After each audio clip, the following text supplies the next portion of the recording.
know what you think about this. I mean, things are moving here in the region, and it's amazing. I mean, it could be to the good side, or maybe we are moving to the wrong direction. I don't know, but we need to explore. Well, I'll get your email from, Sure. and we'll have a Zoom. I'll be interested to hear what you have to think too.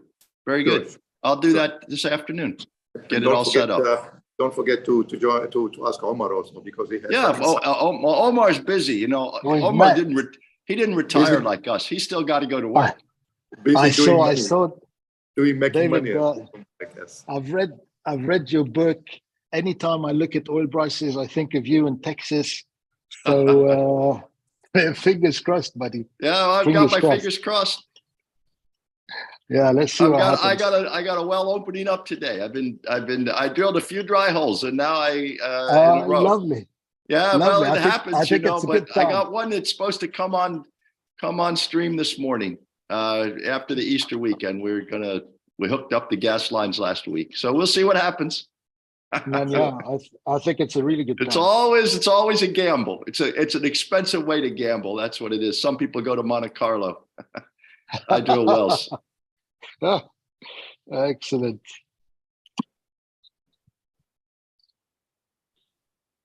Okay, ready. Some people go to Monte Carlo. Some people run Gulf Intelligence. Everybody's got a gamble some way or other.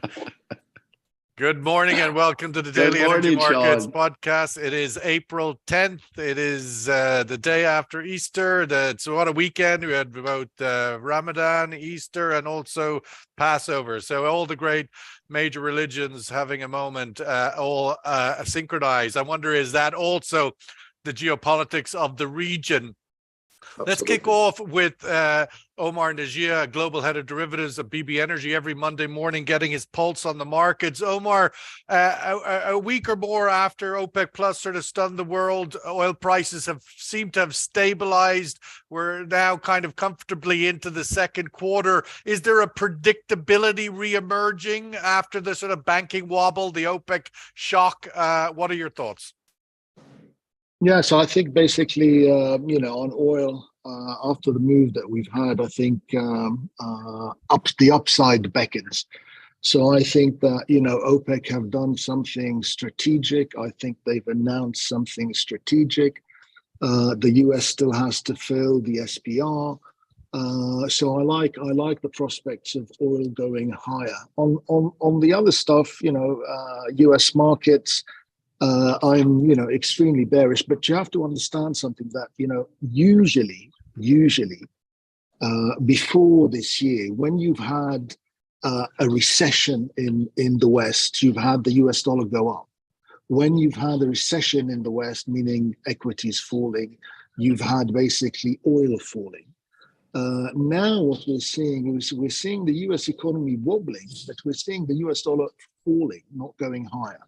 So in the same way, so if people think, how can oil go up and the Western economies go down and go down a lot, I think basically, it's a kind of new world. So a lot of demand that we see basically is in the Far East, Europe and the US, maybe they go green, they become whatever it is, basically. So I think we're going to see a real possibility of markets diverging and not correlating like they did in the past. So equities down, dollar down, oil higher, metals and commodities in general, depending which one, again, higher over time.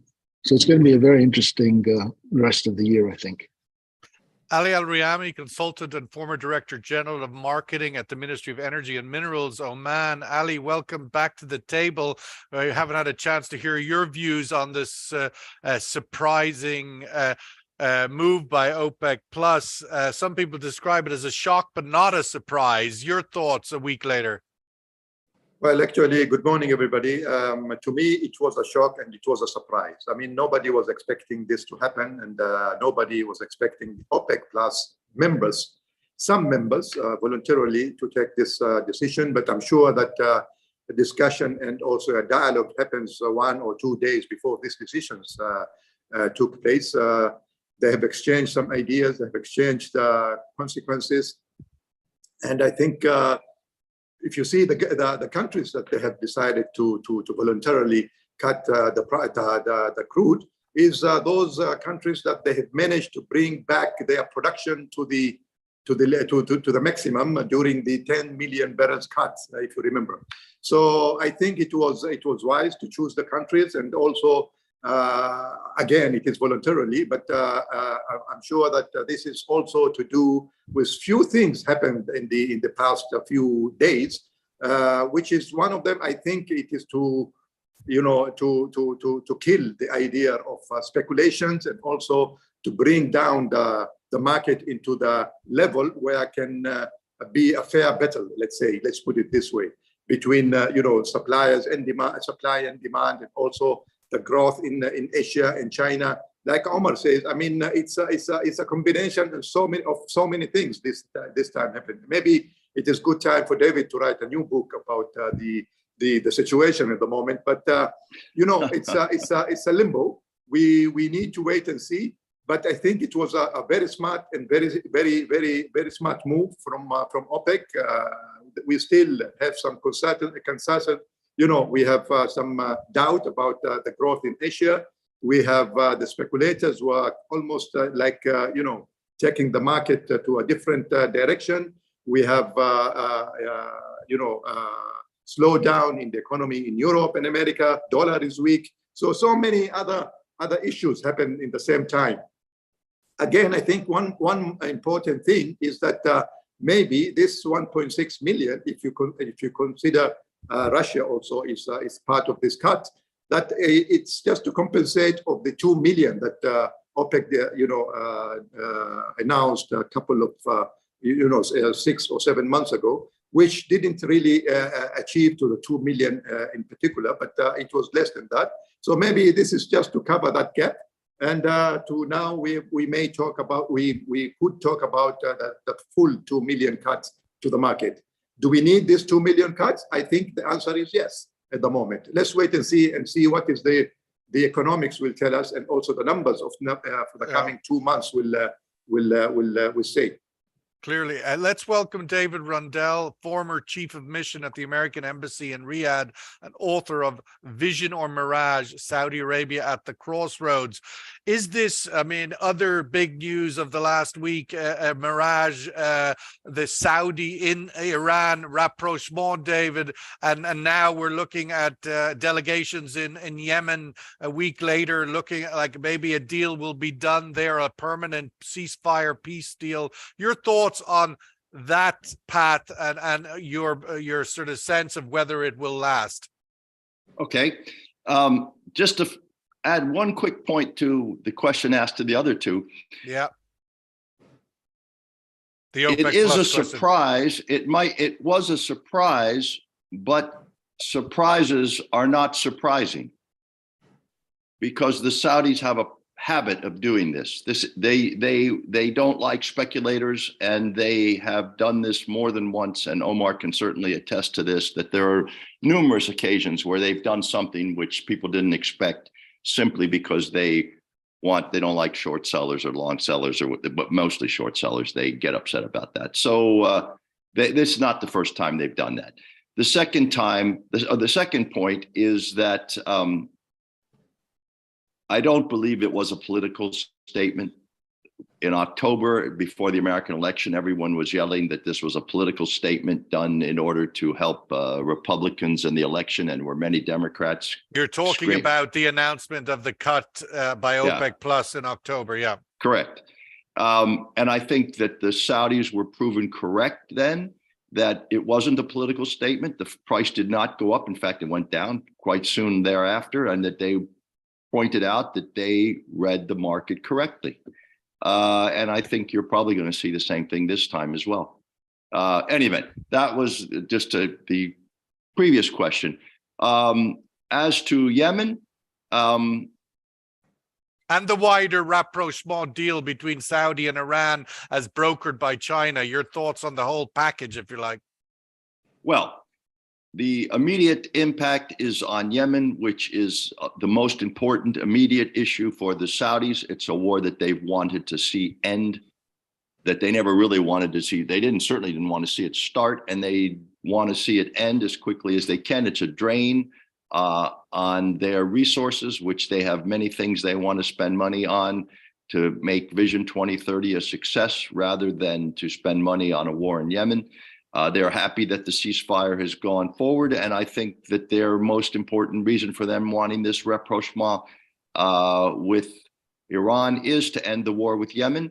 And to the extent that that war ends, that will be the key to continuing the rapprochement between the Saudis and the Iranians. The factor that remains, if you will, a wild card is that while Iran was a factor in the Yemen war, it was not the only factor, and there are many domestic political, economic, social issues that are purely Yemeni, which affect what is essentially a civil war in Yemen. So it was always something of an exaggeration to say that the Iranians can turn on and turn off the Houthis at will. They certainly have influence, but they're not 100% in control of the Houthis. So we have to wait and see whether they are able to negotiate a settlement that is acceptable really to the people who live in Yemen, which is the Yemenis. It's not just a Saudi-Iranian thing. So that's the first point. The second point is that there are other major strategic issues for the Saudis to look at in the long run beyond just Yemen.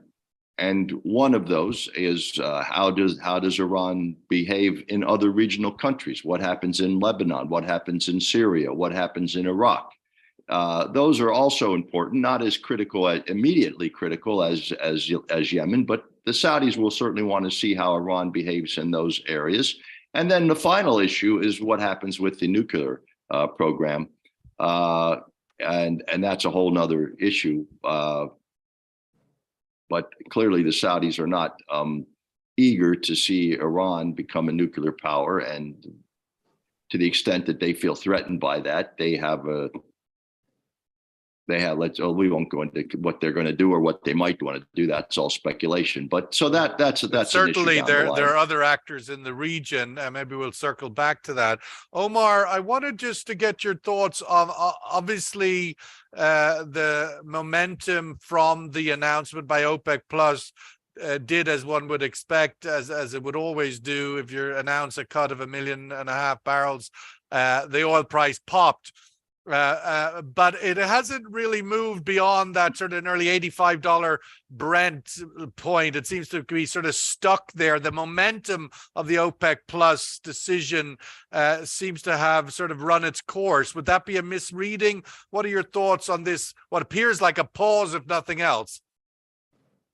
I think, you need to go back 3 weeks, right? You can't look at, what happened yesterday and all this kind of stuff. So 3 weeks ago, China was coming back, people were flying again and all this kind of stuff, and people were expecting the market to go up, and down it went. And in the last 3 weeks, it's gone up 20%, right? So it went up from 64 on WTI to wherever it did, like 81 something, right? And it was already under upward move before the OPEC Plus decision. Yeah, so, but I think, decisions like that have a habit of leaking, hence the 20% up move. But I think basically, you've got to look at the thing in total. So you've had, the reason why I like this market now is that when you get a low, you don't have movement that goes from 64 to 67 to 63 to 70 to 70. That's not a sustainable low. But what I like about this low is we absolutely cratered all the way to 64. And then we absolutely went straight up 20%. That to me is a sustainable low, which is why I like it. Now, how you fit that in the bigger picture is up to whatever narrative that you want to basically work around it. But I do think that this is going to be, this was an important low for the market. So we like oil, we like energy, we are bullish oil. negative equities and negative the USD and we like metals and commodities in general. But we see what happens, and I think this was a strategic decision by OPEC. I don't think it was market, because what they've done is they've trapped the US into needing to fill the SPR, right? So if the SPR is at levels not seen since the 1980s, the higher this market goes, nobody has any bullets left, right? I mean, we saw the US administration release all this SPR into the market to try and bring prices down. So what are they going to do now? So where's the next kind of, magic bullet to stop oil prices getting to $100, let's say? The other thing is, if Urals is already trading above 60, which is a headache for Europe, right? What are they going to do in terms of the price gap?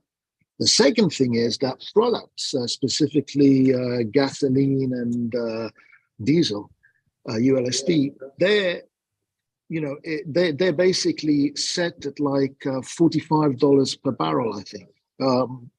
Is it 45 or $75 a barrel?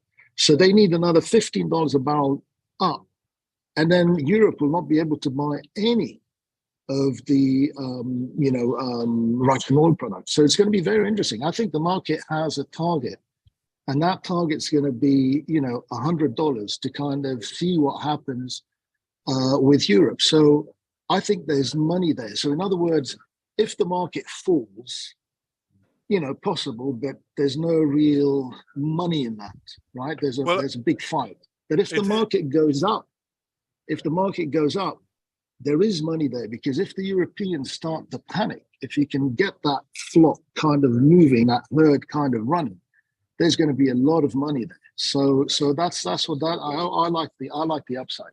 Ali, the question of what was the momentum to push the upside? Yes, the US SPR is at a multi-decade low, but global inventories as a whole are still above the 5-year average, and China's inventories in particular are massive. So the stress of the US inventories and the global, I'm wondering from your perspective, given the suddenness of this announcement, and people and countries would only be now adapting to supposedly their new quotas, how much should we believe, do you think, that this is just a shock to surprise the short sellers and get them out of the market rather than an actual? I mean, Russia announced 3 months ago they were going to cut 500,000 barrels a day. They still haven't done so. Record Russian exports last month. Are these real barrels, do you think? Well, at least to us here in Oman, it is a real barrel. I mean, because I follow on this export. People I'm speaking to in Oman, nobody's got a memo. Nobody's got a memo to cut that, as far as I'm aware of. They don't have to. I mean, the production is controlled by the government, and also the export is controlled by the government. So you don't have to send the emails or memos to the companies to allow them or to ask them to cut, especially that we are talking about 40,000 barrels, which is not too much. It can be controlled by one company, which is PDO, is a swinger. Then you can do that with PDO. So that is not a problem. But I can assure you that once Oman say yes, we will contribute, then it is a real cut, as far as I know. About other countries, I think it is going to be a real thing this time. And we have seen it before with the 2 million announcement from OPEC, but it didn't really materialize. So if they are serious, then somebody has to take a dramatic decision and to really reduce their production. And I think Saudi Arabia was serious, and maybe the other countries like Iraq, Kuwait, UAE. I have some doubts, but I mean, the market doesn't seem to believe this is a real cut, or else prices, you would have to think, would be much higher, given the forecast for the second half of the year by the IEA is a raise of 2.6 million barrels a day of demand to come back in the second half of the year, and yet oil prices are sitting yawning at 85. But for the, we shouldn't really very much, Sean, link between the cuts and the oil price. Yeah, oil price these days, it's by its own, having its own way. I mean, I'm sure that, there is something coalition there, but, we have seen it before, and the prices didn't really reflect the reality of the announcement, at least of the cuts before. But now I think, it's a message from OPEC plus voluntarily countries to cut. Let's wait and see. The action will be in 2 months from now, or 1.5 months from now. So we need to really monitor what is going to happen. But my gut feeling says that this time that they are really serious to cut physical barrels, because they need to do so. I don't see any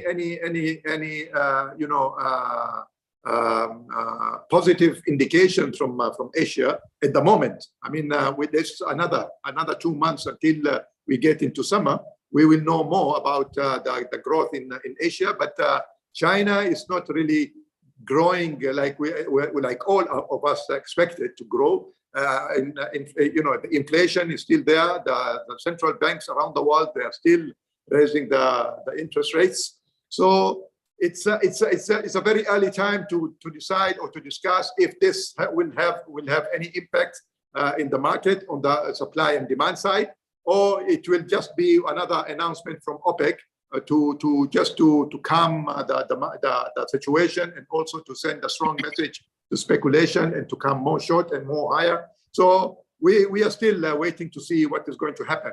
But I'm serious. I think the guys this time, they're serious because of the surprise. Maybe this is not the first time they're doing it, but I think they are going to be, at least, if it is not all of it, the 1.5 million, it would be like 800 to 900,000 barrels. Especially that Russia, they have to cut, physical cuts because of the technical issues that it does appear that Russia is defying all sort of expectations in their ability to maintain production. David, I wanted to get your views on this. Part of this narrative is that Saudi and OPEC Plus can make this decision because the war, to use probably not an appropriate analogy, but nonetheless, how it has been pitched over the last 10 years between OPEC Plus and the shale producers, you and all your buddies in Texas, is over. You guys are no longer going to eat OPEC's lunch, so they can happily cut, knowing that you guys aren't coming back. Is that an appropriate narrative? Is that a misreading of the situation? Yeah, that's an interesting question.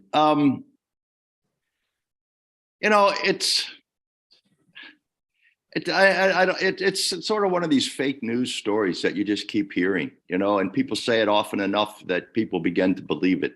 Which part is that? Well, I mean, at $80 on WTI 10 years ago, you and all your buddies were out with your hammers and your spades digging as much oil out of the ground as you could. Now you're clearly not. Well, all right. Let me answer your question directly. When the shale thing started, in Midland, back around 2008, when it started getting serious, the United States was producing 6 million barrels a day. Okay, so it rocketed to 13. Okay, so it went from 6, it more than doubled, and that America became a real player in the global oil markets again. The world's largest oil producer. And what is it today? 12 and a bit. 12 and a bit. So, did it really go away? I mean, I just look at the numbers. Did it really go away? Did it go back down to 6? No. It's 12.3, and the top it was 13. So really? I mean, you're telling me that it's no longer an issue, that somehow it disappeared? No, it's still there. But OPEC can make this cut now comfortable, that that sort of million that they're taking away. In the past, in that decade, a million like that was left unattended. Yeah, but that's unrealistic. Okay, if you think that it went from 6 to 12 in 8 years, and now it's going to go to 24 in another 8 years, that was unrealistic. And it's not good. It got to where it was going to be, and it's still there. So it's that's the only my main take. producer that hasn't gone back to sort of pre-COVID levels in a way. Well, it's not really even, I mean, it's not gone back down to pre-COVID levels. I mean, hasn't gone back up. Hasn't gone back up to pre-COVID levels.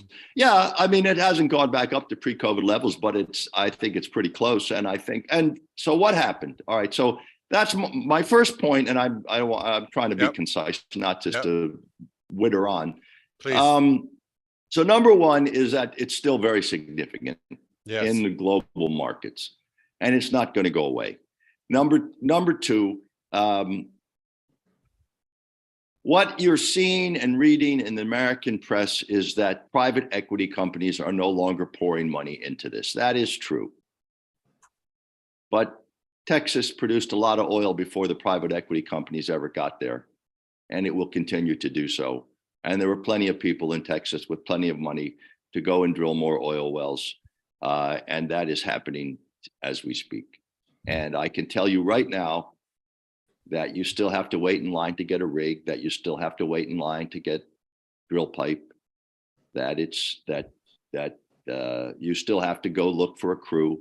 It's not, this is not the days of, 1980s when you could, the sagebrush was rolling in the streets of Midland. So no, there is still plenty of exploration and production growth going there. There are some large players who are figuring that shale is not what they want to do. There are some investment bankers who were never really oil men to begin with, who thought this was like the latest cool thing to do, and now they've changed their mind. But I don't see the Midland is not going to go away, and neither is shale production in the United States.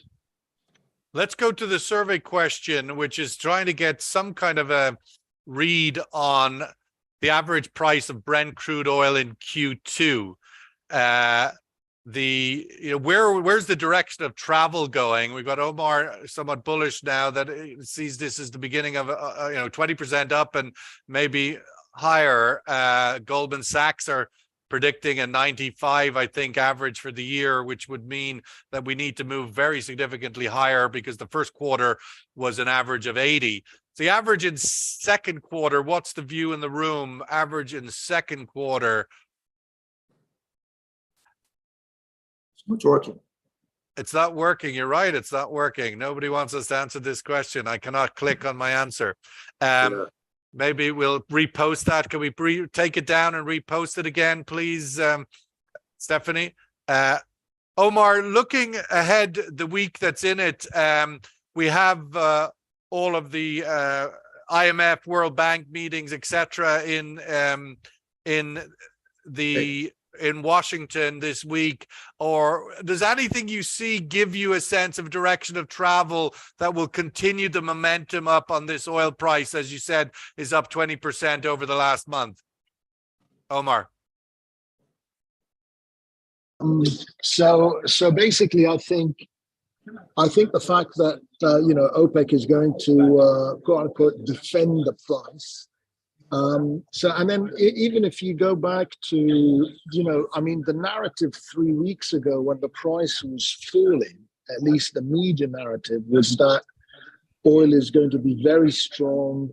You have demand. You were just saying the EIA said that second half is going to be short by 2.4 million barrels, blah, blah, blah, blah, blah, blah, blah, right? So the media kind of thing was selling the story of bullishness as the price fell. Now the price has gone up 20%. Everybody's like, price, if it was going to go up, it should have been a lot higher because it's still blah, blah, blah. So now you've got the other side coming in and saying, no, lower, or basically it doesn't matter or not that high. But you made a very important point earlier, which is somewhat contrarian, which is that you can see an upward move or oil holding or moving higher while the global G7 economies are moving towards recession, which would be somewhat unprecedented from a historical correlation. Never before seen, never, ever. And never before seen where you have basically equities falling and the dollar falling. Never seen. Usually people, when they see, G7 economies falling, because they're the most important ones, they all flock to the dollar, that quote unquote safe haven. But you're not seeing that. What you're seeing basically is massive selling. And it's not, people like you and me selling, a couple of $100 or something. It's like, states saying, we don't want to have our dollars. We want to diversify. Maybe buying a lot of gold at the moment. Yeah, big time. Buying a lot of gold. And gold is also extremely bullish, as is Bitcoin, as is silver, as is copper. And again, if you look at economies and you see recession, copper doesn't go up. Copper goes down. But copper's moving this way. So it's all fascinating. But I think the overarching thing is that the US and Western economies have a big issue, and it's called debt. All kinds of debt, government, corporate, consumer, massive bits of debt. And inflation isn't stopping because they keep having to put more and more money into banks because of liquidity issues and all the rest of it. So that's not going to stop anytime soon. Housing problems basically in the West, in the UK, nobody's buying a house, at least first-time home buyers are non-existent because interest rates are so high. So, and there was a report this weekend by, I can't remember who, JP Morgan or somebody saying that real estate in the US, at least company real estate, so not private, commercial, thank you, real estate, is basically they expect a quote-unquote Armageddon with 40% downside, right? Now you take all that and it doesn't make me want to buy Apple or Amazon or anything else. So that's to one side. Do I like the other stuff like gold, emerging markets? Yes. Why? Because if the US dollar keeps going down, so usually in a recession, the dollar goes up. So emerging market debt becomes massive in terms of, the real cost to them. So if you're in Nicaragua, let's say, and you've got a Nicaraguan thing against the dollar. So if the dollar goes up, your debt is massive. So that I like actually emerging markets. I like China. Much more than I do. Although the World Bank, IMF is telling us that something like 25% of emerging economies are on borderline debt default. Ali, your closing thoughts on your sort of specific address of the point that Omar is making and others have made, that this is a strategic choice by OPEC Plus, that this is a departure from previous occasions, or do you simply see this as another moment in which OPEC Plus is managing the future of the market? They see demand dropping off, and so they're getting out ahead of that. Is it strategic or is it a market management as it has been doing? It is both. It is both. I mean, it is strategic, and also it is to balance the market. I think, like I said, I mean, it was a smart move and also a genius move, decision. To do this, and I think it is needed. I mean, the uncertainties in the market is quite big this time. We thought that by ending quarter, the first quarter and getting into a second quarter, things would be more clearer, and people would be able to take strategic decisions to grow and so on. The market in Asia will be shining, and the recession will be over. So everybody was, thinking that the picture will be more better and more clearer. But unfortunately, things move the other way around. So now we have to start from scratch again, and then to put hope on the second and the third quarter and the fourth quarter. So maybe things will change. And I don't agree with the agencies or banks that they say that the price could be more than $100 or $115 or $105. I don't believe on that. I believe maybe the price maximum they can reach this year, I think 90s and or close to 90s. That's my feeling, because the sentimentums are not really supporting any growth in the region. Or in Asia in particular. I mean, when you think of this week coming with the sentiment out of Washington, the IMF and the World Bank expecting to sort of reiterate two things: one, global economic slowdown, and two, that the central banks have to keep fighting inflation. Those seem to be somewhat bearish narratives. David, your closing comment, close to 85 is the view of this room. We'll put that up on social media. But David, I wanted to get your closing thoughts on the wider Middle East region and if there are interconnections here. The rapprochement between Riyadh and Tehran, obviously seen in this part of the Gulf where we live, a very positive development. Is it connected? How would that be seen with the current sort of somewhat boiling temperatures of the geopolitical crisis in Israel, Palestine, Syria, Lebanon? Are these totally disconnected? Are they connected? How do you see that playing out? David. Yeah.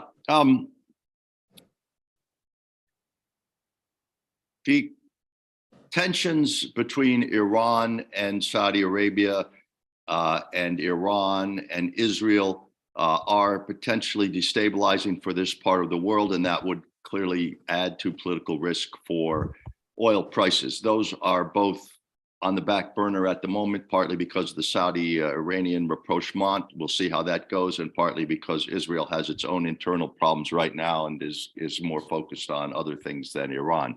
That won't last forever, but that's the moment at the moment. So right now, geopolitical risks in Saudi Arabia are rather less than they were, or sorry, in the Gulf for oil are rather less than they were, a month ago before this rapprochement and the troubles with Netanyahu's government in Israel. That does not mean that geopolitical risks have gone away. I'm not sure how it would affect oil prices, but the war in Ukraine is not going away either, and that has a potential to escalate. Hopefully we don't see that, but obviously very quick. And I think most people realize that the city of Bakhmut has fallen for all intent and purposes, and that this will open up the path for Russians to advance through the rest of the Donetsk region and the Donbass region. And how the West responds to that remains to be seen. If the West says, right, we can't tolerate this and we have to really double down now, and NATO has to really get involved to stop this, that's a potentially a very explosive situation. I hope that doesn't happen. And they talk about this offensive, this spring offensive of the Ukrainians to try and retake Ukraine. If that really happens, that whole thing could get much bigger, and that would have geopolitical implications, I think, for the oil markets as well. But Absolutely. Right now in the Middle East, things are a little calmer. Well, a little calmer is a good thing. We'll take that as Ramadan continues. David Rundell, thank you so much as always. Really great to have your insights. Ali Al-Riyami and Omar Najia, really appreciate you spending half an hour with us this morning, or a little longer as we've just gone over time. But oil markets essentially without a heartbeat this Monday morning, trading ultimately unchanged, I think 3 or 4 cents on Brent. So waiting, looking for a new direction perhaps. All the best here every morning at 10:30 UAE time. Thank you. Thank you very much. Omar, before you leave, Omar, let me just ask you quickly, what were you talking about when you said they're going to try and get the herd of Europe moving? I didn't follow that. What was that about? So if Europe has a price cap